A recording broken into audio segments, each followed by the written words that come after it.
14번째 시간입니다. 좀 전에 15절에서 19절까지 말씀을 읽었는데 오늘 우리가 살펴볼 내용은 1절부터 8장 1절부터 19절까지 내용을 살펴보려고 합니다.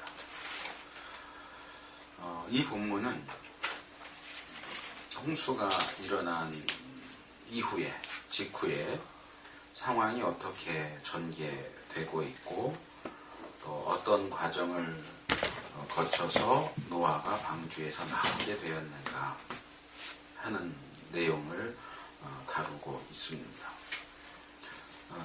우리는 오늘 본문을 통해서 분별과 관련해서 때와 시기 그리고 인내에 대한 교훈을 받을 수 있습니다. 먼저 1절부터 5절까지 내용을 보시면 그 앞에 7장 내용도 우리가 좀 같이 볼 필요가 있는데 7장 11절과 12절을 보면 노아가 600세 되던 해 3월 17일에 홍수가 시작됩니다. 600년 3월 17일 2월이라고? 네? 2월이라고 되어 있어요. 600세 되던 해 2월 그 달 17일. 그래요? 제가 잘못 봤나 보네요. 2월 17일.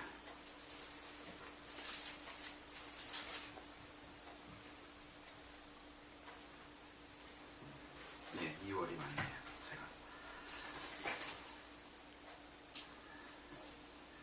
2월에 시작돼서 40일 동안 비가 내렸습니다. 40일 동안 비가 내렸고 그 다음에 150일 동안 땅이 물로 가득 차 있었다. 물론 이 150일에는 비가 내린 40일이 포함됩니다. 자, 비가 내린 40일을 포함해서 150일이니까 5개월 정도 되겠죠. 5개월 정도 기간 동안 홍수가 있었다. 그리고 하나님께서 이제 오늘 본문으로 넘어오면 노아와 방주에 있는 모든 짐승들을 기억하셨습니다. 여기 우리 개역은 권념하사 이렇게 되어 있지만 기억했다라는 뜻입니다. 기억하셔서 그 땅 위에 바람을 일으키십니다. 마치 창세기 1장에 나오는 장면하고 아주 비슷하죠. 하나님이 태초에 천지를 창조하셨고 깊은 물, 여호와의 신이 수면에 운행하셨다. 이 여호와의 신이 여호와의 바람이라는 뜻도 있거든요. 그래서 이 지구 땅덩어리를 덮고 있는 깊은 물, 그리고 그 물 위에 바람이 부는 모습. 또 여기도 홍수가 일어나서 지구 땅덩어리가 다 물로 덮이고 그 수면 위를 하나님이 보내신 바람이 불고 있습니다. 또 이후에 보면 홍해를 건넌 사건에서도 모세가 하나님의 명령에 따라 지팡이를 이렇게 들고 있을 때 하나님이 바람을 보내셔서 홍해를 물을 밀어내시는 장면이 나오죠. 다 비슷한 장면입니다. 그래서 이 바람을 일으키셔서 물을 감소시키십니다. 어떻게 물을 감소시키셨을까? 그냥 바람을 일으키셔서 물을 감소시키셨다라고만 되어 있기 때문에 그 구체적인 내용을 우리는 알 수는 없어요. 일반적으로 볼 때 이제 바람이 불면 물이 이제 기화돼서 구름으로 올라가는 것을 떠올릴 수 있지만 이게 온 세상을 덮고 있던 물이기 때문에 이게 다 하늘 구름으로 올라갔다고 보기는 어렵고, 그것도 있겠지만 아마도 이 홍해를 건널 때처럼 이 물을, 바람을 이렇게 밀어가지고 한 곳으로 모으지 않으셨겠는가. 창조과학자들이 말하는 것처럼 이 물들을 남극과 북극에 몰아서 얼음으로, 빙산으로 만들어서 거기 보존시키셨다고 볼 수 있지 않을까, 그렇게 생각이 됩니다. 그래서 요즘 뭐 지구 온난화 얘기도 많이 나오는데, 이 날씨가 너무 더워져서 북극과 남극에 있는 빙하가 다 녹으면 지구가 다시 다 물로 덮인다고 그러잖아요. 그걸로 봤을 때 가능성이 높은 것 같아요. 하나님이 바람을 불러서 홍해를 밀어내듯이 이 물을 다 남극과 북극으로 이렇게 몰아서 얼려서 거기에 빙하로 있도록 그렇게 하신 것 같아요.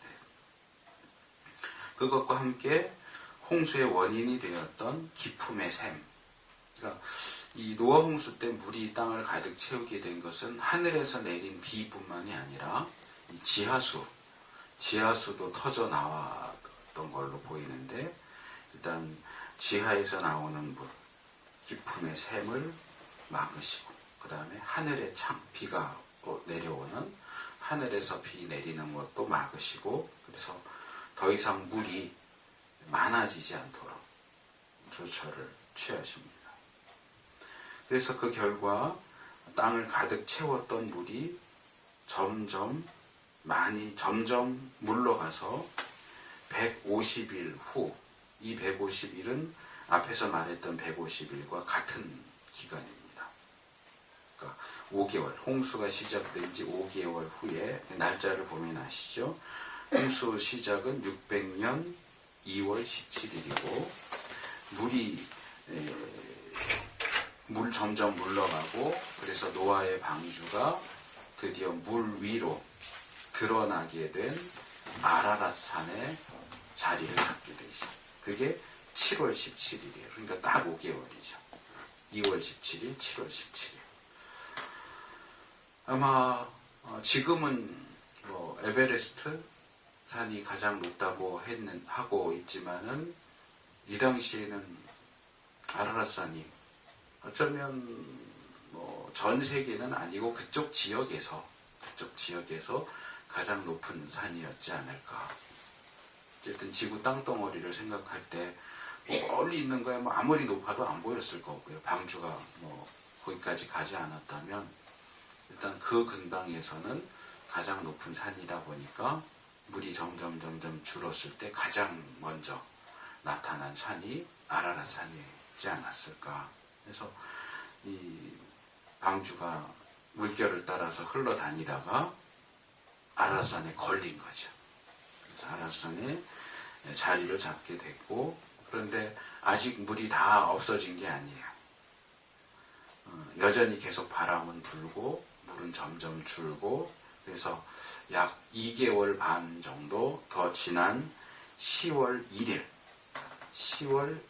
되어서야 그 주위에 있는, 아마도 가깝지는 않았을 거예요. 좀 멀리 다른 산들의 봉우리들이 보이게 되었다. 이렇게 이 본문이 기록을 합니다. 이 본문도 그렇고 이어지는 본문도 그런데, 우리가 여기서 좀 주의를 기울일 필요가 있는 부분이 있습니다. 우리가 보통 노아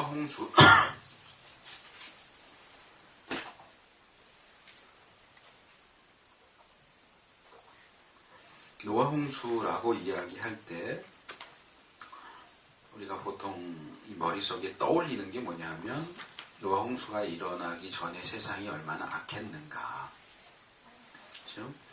그리고 그것에 대한 하나님의 진노, 또 심판 결정, 그리고 노아를 부르셔서 방주를 짓도록 명령하신 것, 그리고 홍수로 심판하신 것, 뭐 보통 그 정도를 생각을 해요. 그 정도 생각을 하는데, 이 성경 본문을 보게 되면 사실 홍수 심판 자체를 다루는 구절은 생각보다 많지 않다는 거예요. 그 부분을 다루는 본문이 창세기 7장인데 그 홍수 자체를 다루는 것은 17절에서 24절이에요. 8절밖에 안 돼요. 뭐 중간에 다른 노아가 방주에 들어갔고 어쩌고 다른 얘기가 들어가지만 비가 내렸다라고 처음 나오는 게 6절이거든요. 7장 6절. 그래서 다른 내용들이 좀 들어가지만 6절부터 계산을 해도 6절에서 24절까지면 19절밖에 안 돼요. 홍수 이야기는 상당히 긴 이야기지만 정작 홍수 심판에 대한 내용은 그렇게 많지 않다는 거죠. 근데 그것과 대조적으로 지금 오늘 살펴보려고 하는 본문 8장 1절부터 19절 여기도 19절인데 이 19절은 홍수 이후의 상황 그리고 노아가 방주에서 나오기까지의 과정을 다루고 있어요. 왜? 홍수 심판에 대한 얘기보다 홍수가 일어난 이후의 상황 지금 여기는 조금 그래도 덜해요. 하나님이 노아를 기억하셨고 바람을 보내셨고 더 이상 비가 내리지 않게 하셨고 물이 점점점 감소하게 하셨고 그래서 방주가 아라랏산에 머물게 됐고 또 한 2달 반 정도 기간이 지나면서 주위에 멀리 있는 산 봉우리들이 보이게 됐다. 여기는 그냥 그런 대로 이야기 이렇게 진행이 좀 술술 진행되는 느낌이에요. 근데 이어지는 이 6절부터 14절까지 내용은 역시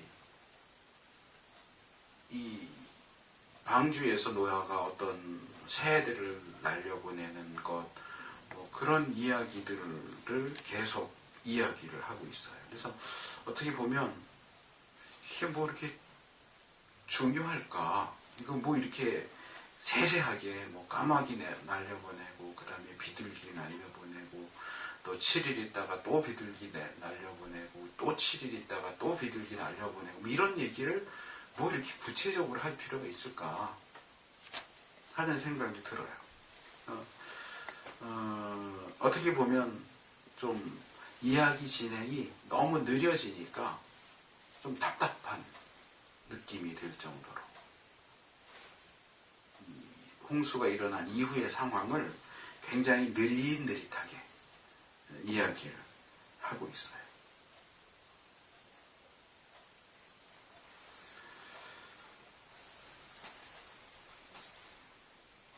근데 본문이 이러한 시간의 경과, 홍수가 일어난 이후 어떻게 시간이 흘러갔고 그 중간중간에 주목할 만한 일들이 어떤 일들이 있었는가를 세세하게 기록하는 것은 뭔가 의도가 있다는 거죠.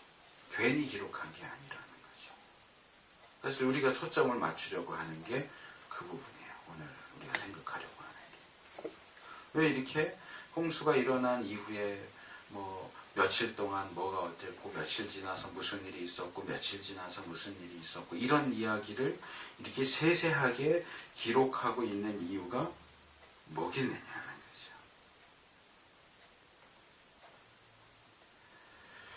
이 6절부터 14절까지 내용을 이렇게 보면 그 앞에 나오는 내용하고 그렇게 다르지 않아요.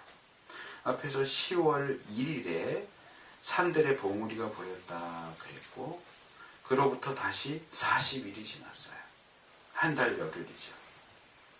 40일을 기다려서 이 주위에 산 봉우리들이 보였다는 얘기는 노아가 그걸 봤다는 얘기겠죠. 그렇죠?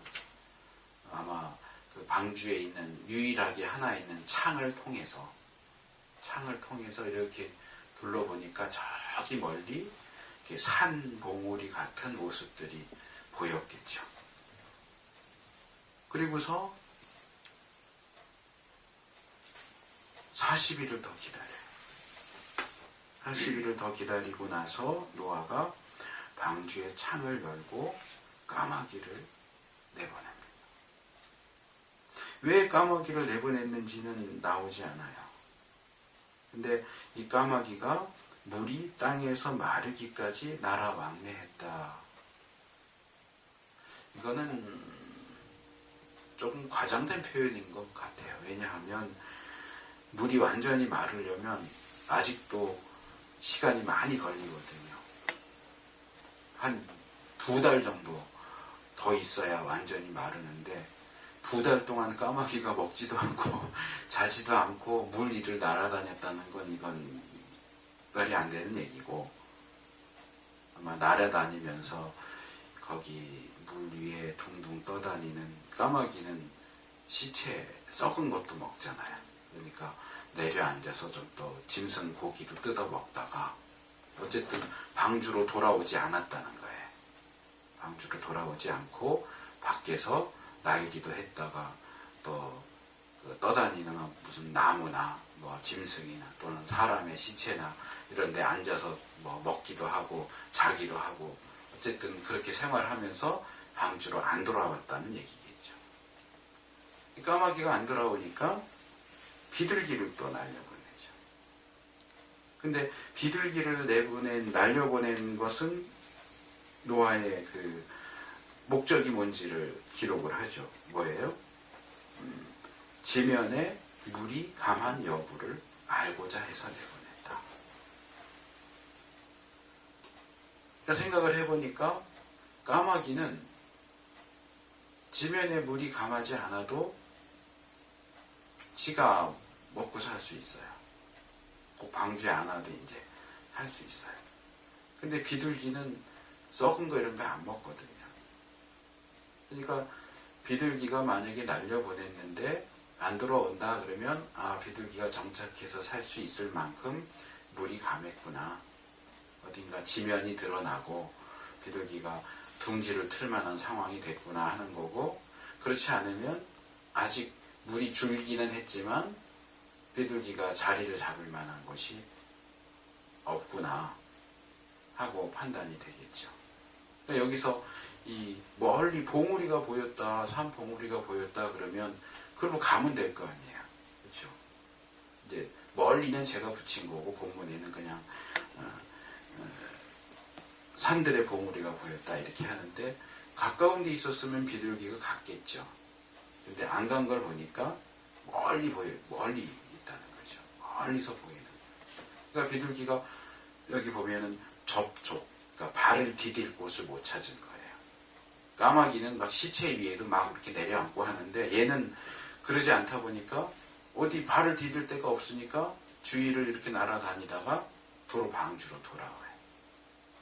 아직은 물이 가득하구나. 아직도 물이 가득하구나. 줄기는 했지만 가득하구나.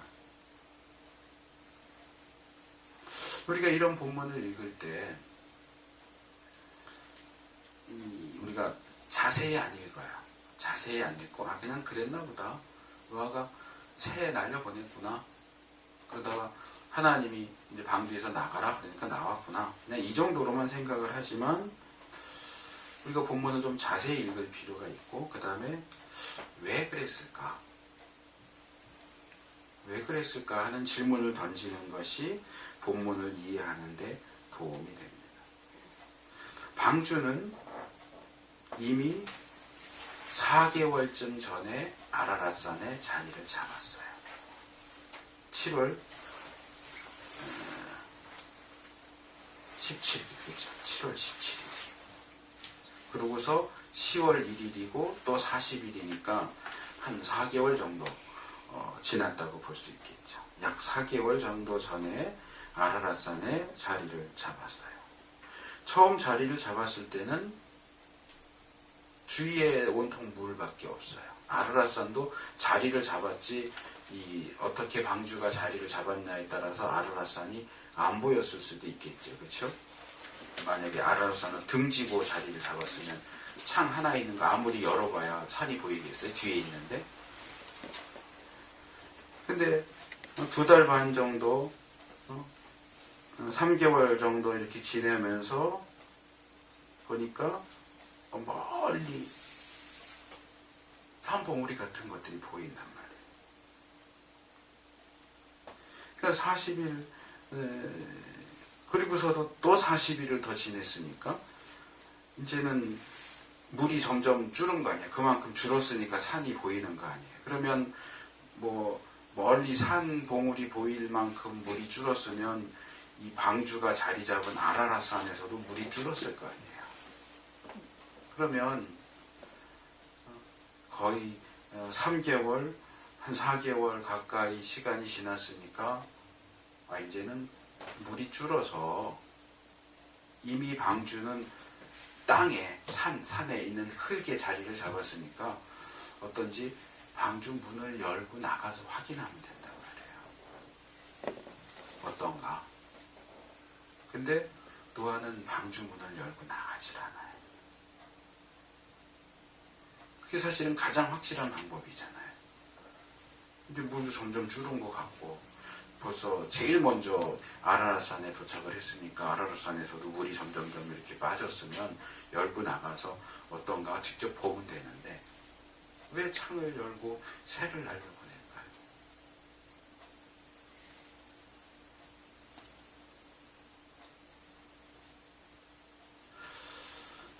왜 노아가 이렇게 행동을 할까?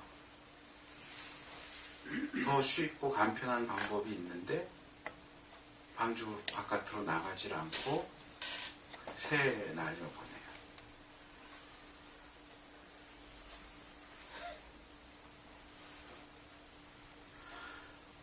비둘기가 들어오니까 7일을 또 기다려요. 여기 보니까 10절에 또 7일을 기다려 다시 비둘기를 내요. 이번에는 비둘기가 감람새 잎사귀를 입에 물고 와요. 자, 감람새 잎사귀를 물고 왔다는 얘기는 무슨 얘기예요? 이제 땅이 제법 많이 드러나고 식물이 다시 자라기 시작한다는 거예요.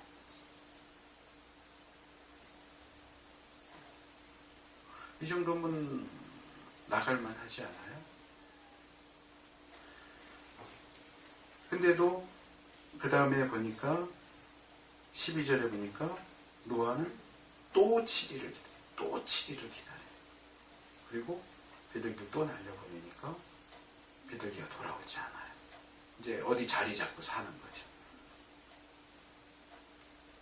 그거는 이제 새가 자리 잡고 살 만큼 이 자연 환경이 많이 안정이 됐다라는 이야기가 되겠죠. 그러면 이제 됐구나 하고 나가도 될 것 같아요. 지금 방주에 있은 지 오래됐잖아요. 몇 개월째잖아요. 거의 한 10개월, 9개월, 10개월 정도 됐으니까 그 좁은 방주에서 짐승들이 가득하고 얼마나 답답했겠어요. 그럼 빨리 나가고 싶을 것 같은데 그리고 나서도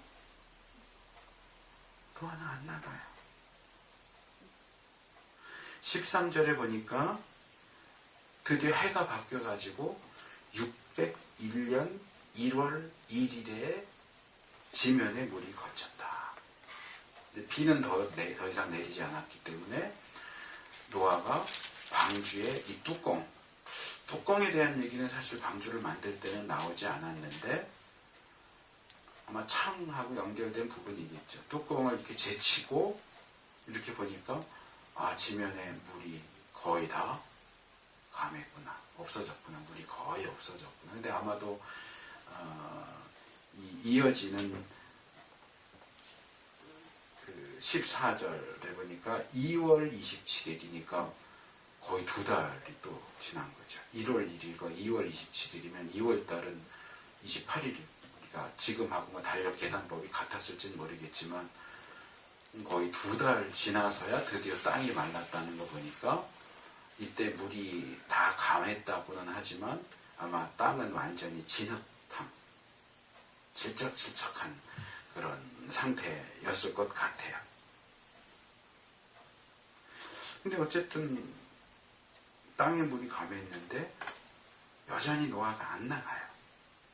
2달 정도 지나서 2월 27일에, 그러니까 600년 2월 17일에 홍수가 시작돼 갖고 601년 2월 27일에 다 말랐으니까 11개월 10일 정도 돼요. 11개월 10일 동안 이 홍수 심판이 진행됐다.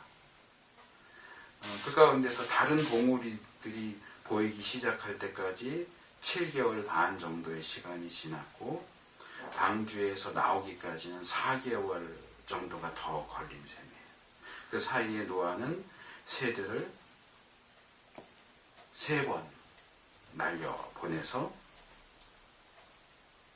지면이 어떤 상태인가를 알아봤고, 그러니까 창을 통해서 봉우리들이 보이는 걸 봤고 새들을 3번 날려보냈고 방주 뚜껑을 열어서 지면에 물이 감한 사실을 확인했고, 그런데도 노아는 방주에서 나올 생각을 안 하고 있어요.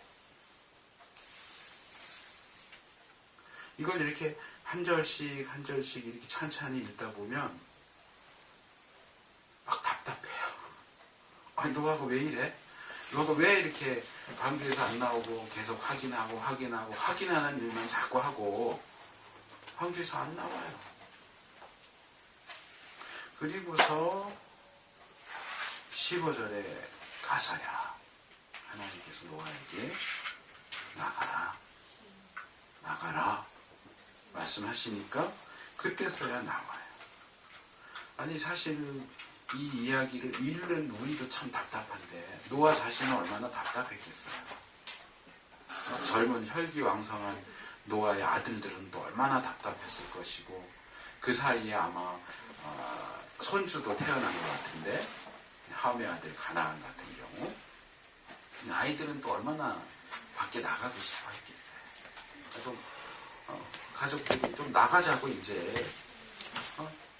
물도 많이 감하고 새 날려보냈는데 안 오는 거 보니까 살만한 것 같은데 좀 이제는 한번 나가보자고 얼마나 얘기를 했겠어요. 근데도 노아는 안 나가요. 왜요? 왜 노아가 방주의 문을 열고 안 나가는지는 설명이 안 돼 있어요. 제가 하나 이렇게 생각을 하면서 떠올린 것 중에 하나는 창세기 7장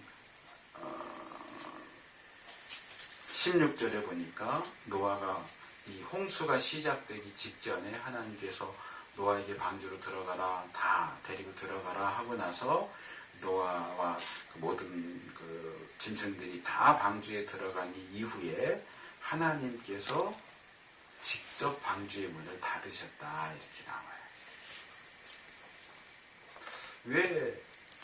왜 하나님이 닫으셨을까요? 노아가 닫아도 되잖아요. 들어가서 이제 문을 딱 닫으면 되는데 왜 하나님이 닫으셨을까요?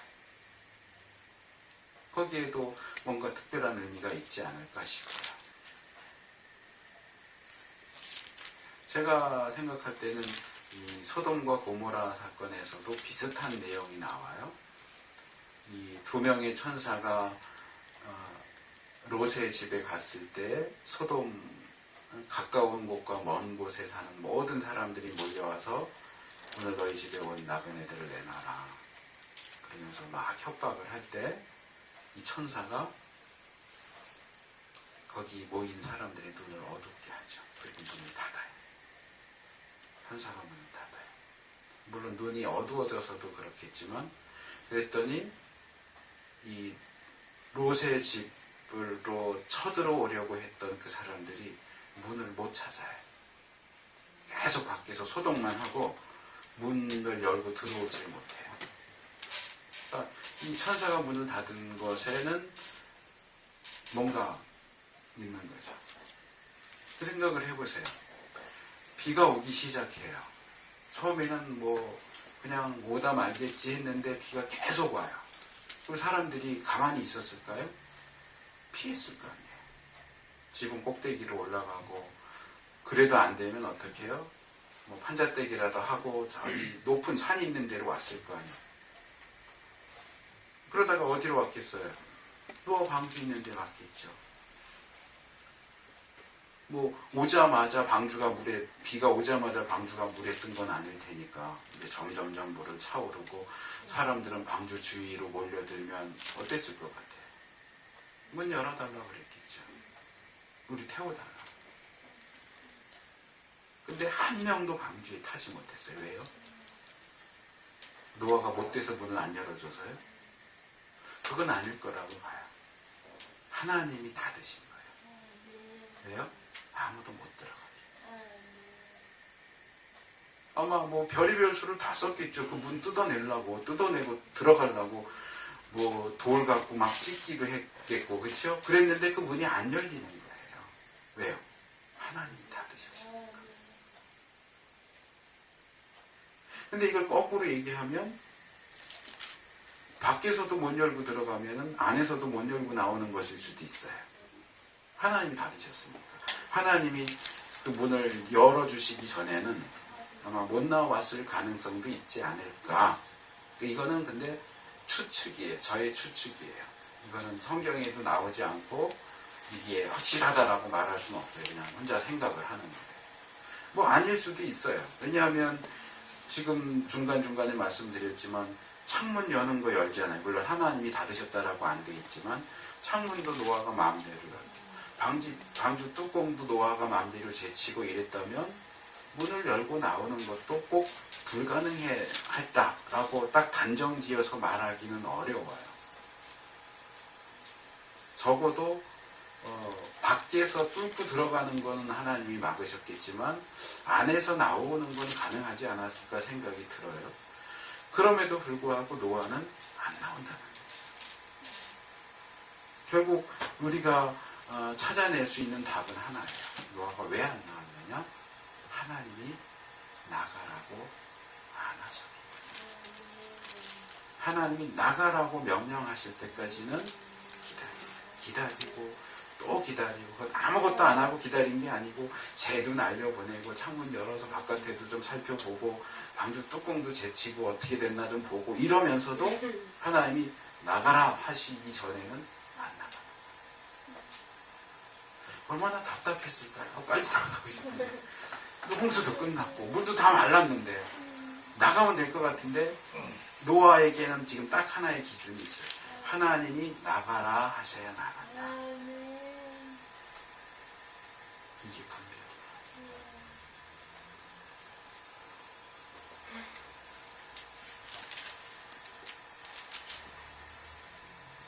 아마도 노아는 방주 안에서 벌써 짐도 다 꾸려놓고 짐 다 정리하고 그러고서 이제나 저제나 하나님께 나가라고만 하시면 이제 열고 뛰쳐나간다. 그러면서 준비하고서 마치 이스라엘 사람들이 출애굽할 때 옷 다 입고 허리띠 띠고 지팡이 짚고 그러면서 유월절 식사 하잖아요. 그리고 출발 그러면 딱 나갈 수 있게 다 준비해 놓고 있었던 것처럼 노아도 아마 나갈 준비 다 해놓고 이제나 저제나 기다렸어요. 얼마나 그 마음이 막 답답하고 안달복달하고 막 그랬을까요? 모르겠어요. 우리는 뭐 성경에 기록하지 않으니까. 뭐 노아는 어땠고 또 노아 가족들은 어땠을까? 그때 하나님이 드디어 나가라 하시니까 나왔어요. 자, 분별에 있어서 가장 핵심적인 부분이 여기 나와요. 우리가 분별해야 됩니다. 분별력을 가지고 분별해야 됩니다라고 말할 때 도대체 뭘 분별하겠다는 걸까요? 하나님의 뜻이. 아멘. 하나님이 뭘 원하시는가? 하나님이 우리에게 뭘 하라고 하시는가? 그걸 분별하는 거예요. 내 뜻이 아니에요. 내가 뭘 원하는가? 내가 뭘 하고 싶은가를 분별하는 게 아니고 하나님께서 뭘 원하시고 하나님의 뜻이 어디에 있고 하나님은 언제 이걸 하라고 하시는가? 그걸 분별하는 거예요. 사실 분별을 위한 행동을 노아가 많이 했어요. 새 날려보낸 게 그거잖아요. 분별하려고 한 거잖아요. 땅 상태가 어떤가 알아보려고, 분별하려고. 나가도 되나 나가면 안 되나 분별하려고 나름대로 이것저것 다 해봤어요. 그런데 새를 통해서 알게 된 것, 방주 뚜껑 제치고 자기 눈으로 직접 본 거, 그거보다 더 중요한 게 뭐예요? 하나님의 말씀이에요. 하나님이 나가라 하고 말씀하시기 전에 자기가 혼자 판단하고 혼자 분별하고 이제 나가도 되겠어. 그러고 나가지 않는다. 가족들이 다 이구동성으로 그랬을 거예요. 이제 나가도 돼. 나갑시다. 다 말랐잖아. 새 날려보냈는데 다 자리 잡고 살자. 이제 우리도 빨리 가가지고 자리 잡고 정착해야지. 언제까지 이렇게 방주 안에서 이러고 있을 겁니까? 나갑시다 했을 거예요. 아마 노아가 그랬겠죠. 기다려. 기다려. 아직 하나님이 나가라고 안 하셨어. 기다려. 답답하지만 좀 더 참자. 좀 더 기다리자. 좀 더 인내하자. 우리가 방주를 나가야 하는 때는 하나님이 정하십니다. 하나님이 말씀하십니다. 하나님이 말씀하실 때 나갈 거다. 우리가 볼 땐 이미 때가 차고도 지나고 넘쳤어도 하나님이 나가라 하시지 않으면 아직 나가면 안 된다. 우리 이 삶도 그래요.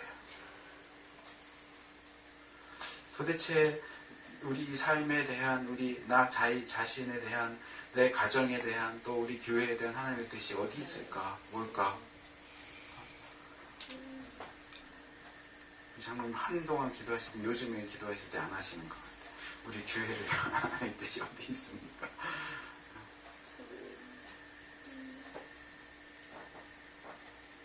좀 나아졌으면 좋겠는데, 이제는 조금 답답한 데서 나갔으면 좋겠는데, 이제는 좀 많아졌으면 좋겠는데 여전히 그러고 있어요. 하나님 뜻이 어디 있습니까? 하는 일도 지지부진하고 개인적으로도 그렇고 그러면 답답하죠. 하나님의 뜻이 어디 있습니까? 하나님 언제까지 이러고 있어야 됩니까? 아마 우리가 하나님의 뜻을 분별하는 데 있어서 가장 힘든 부분이 바로 이 시간의 문제가 아닐까 싶어요. 좀 빨리 왔으면 좋겠는데, 좀 빨리빨리 일이 진행됐으면 좋겠는데 꿈쩍도 안 해. 이 창을 열고 바깥에 보면 바깥 세상은 막 빨리빨리 변화하고 사람들은 막 돌아다니면서 일하는데 나는 계속 방주 안에 앉아있어요. 하나님 언제요? 언제 나갈까요?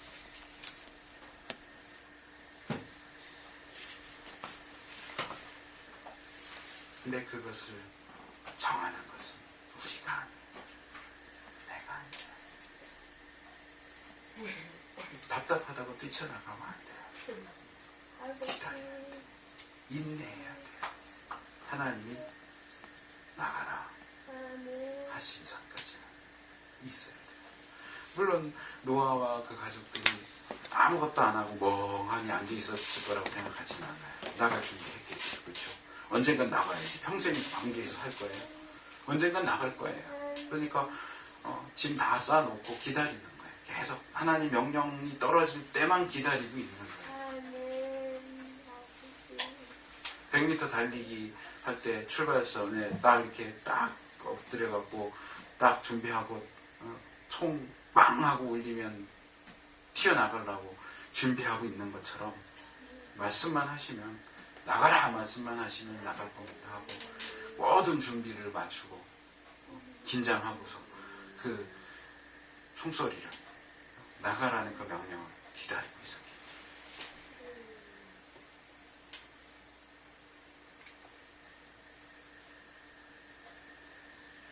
뭐 한 가지지만 두 가지로 나눠서 얘기하기 힘들어요. 하나는 하나님이 정하시는 때에, 하나님이 명하시는 때에 움직여야 한다는 거예요. 그 때를 정하는 건 내가 아니고 하나님이라는 거예요. 나의 형편이 어떠하든, 내 주위의 상황이 어떠하든 우리가 행동해야 하는 기준은 하나님의 말씀이고 하나님의 명령. 그 때와 기한은 하나님이 정하죠. 그래서 두 번째로 그때까지는 인내해야 돼요. 인내 그러면 욥이 보통 많이 얘기되지만 저는 노아도 이게 만만치 않다고 생각돼요. 그 과정을 얼마나 지루하게 지금 계속 이야기를 해요. 인내하고 또 인내하고 기다리고 또 기다리면서 하나님의 명령을 기다려요. 우리가 분별하고 판단하는 때와 시기가 하나님이 명하시는 때와 시기보다 앞서면 안 돼요. 우리는 종종 하나님보다 더 급하게 나가요. 하나님보다 앞서서 가요. 하나님 좀 빨리 따라오세요. 아니요. 하나님을 따라가야 돼요. 하나님이 우리를 따라가는 게 아니고 우리가 하나님을 따라가야 돼요. 그래서 더뎌 보일지라도 움직이지 않는 것처럼 보일지라도 하나님에 대한 믿음과 신뢰를 가지고 인내해야 돼요. 우리는 하나님이 언제 방주 밖으로 나가라 하실지 몰라요. 그러나 분명히 알 수 있는 것은 언젠가는 그 말씀을 하신다. 그래서 늘 준비하고 있어야 돼요.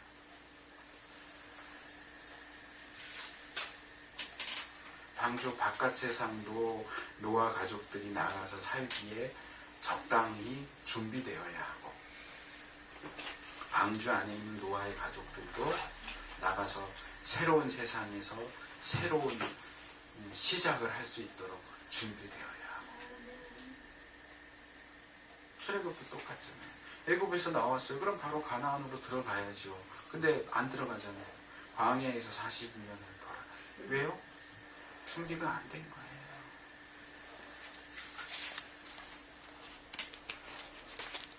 가나안 땅은 이미 심판받을 만한 상태가 되어 버렸지만 그 땅에 들어갈 사람들이 이스라엘이 준비가 안 됐어요. 그러니까 들어가지 마. 원래 거기 들어가게 하려고 끌고 나왔는데 들어가라 하죠. 안 돼. 지금은 안 돼. 40년을 더 준비시킨 다음에 그리고 들어가라. 우리도 마찬가지. 주님이 요한복음에 내가 하늘에 너희를 위해서 처소를 준비하러 간다. 처소를 준비하고 있어요. 처소만 준비되면 돼요? 아니요. 우리도 준비돼야 돼요. 내가 거기 들어가서 살 만한 존재로 준비돼야 하는데 준비가 안 되니까 그 준비시키시는 거예요. 우리는 그 과정이 죽겠죠. 답답하죠. 속이 터지죠. 근데 사실 우리는 안 가봐서 모르잖아요.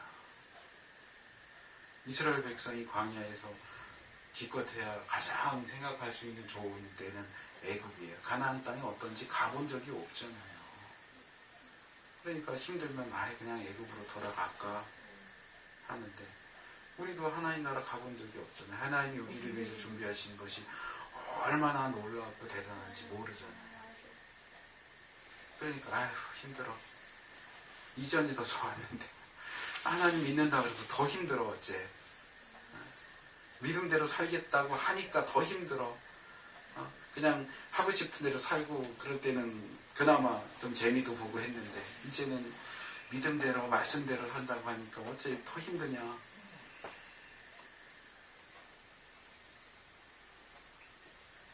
근데 견뎌.